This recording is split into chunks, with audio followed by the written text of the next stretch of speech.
Shalom, selamat malam, apa kabar? Puji Tuhan, kesempatan ini saya boleh membuat video ini untuk menjawab pertanyaan yang mengenai tentang ingatan. Tugas ini dibuat untuk memenuhi standar akademik pada mata kuliah psikologi umum. Jadi sebelum saya menjelaskan tentang sebuah ingatan, jadi terlebih dahulu saya ingin memperkenalkan saya sendiri. Nama saya Andreson. Saya berada di semester yang keempat. Prodi saya teologi. Jadi pertanyaan yang pertama, apa itu ingatan dalam psikologi umum?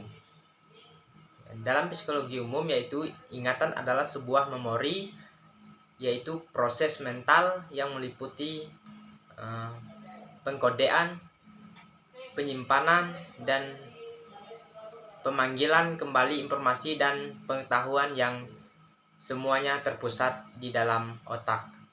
Jadi yang kedua, apa itu memori otak? Memori otak yaitu adalah memori atau kemampuan untuk mengkode, menyimpan, mempertahankan, dan mengingat informasi dan pengalaman masa lalu pada otak manusia. Kemudian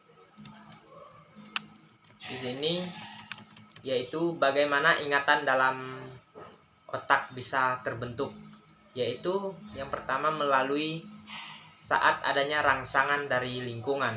Maka ingatan akan terbentuk melalui 3 tahap, yaitu tahap belajar, yaitu proses di mana informasi diterima oleh indera tubuh, tapi retensi yaitu proses informasi disimpan oleh otak.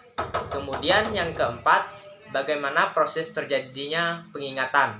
Di sini sebenarnya ada 3 proses, tapi saya hanya menjelaskan 2 proses saja, yaitu terjadinya mengingat. Yang pertama yaitu proses belajar atau learning. Sebagai tahap pertama proses mengingat yaitu penyediaan atau mencatat informasi. Kemudian yang kedua yaitu retensi atau relation. Sebagai tahap kedua proses mengingat untuk menyimpan informasi yang telah diperoleh. Kemudian yang pertanyaan yang kelima, di manakah ingatan kita dibagikan? Yaitu di hipokampus atau hippocampus, adalah bagian otak yang berperan penting dalam pembentukan, pengaturan, dan penyimpanan memori atau ingatan jangka panjang. Jadi yang terakhir, fungsi ingatan untuk mencatat informasi dari rangsangan yang diterima dari lingkungan melalui penentuan panca indera.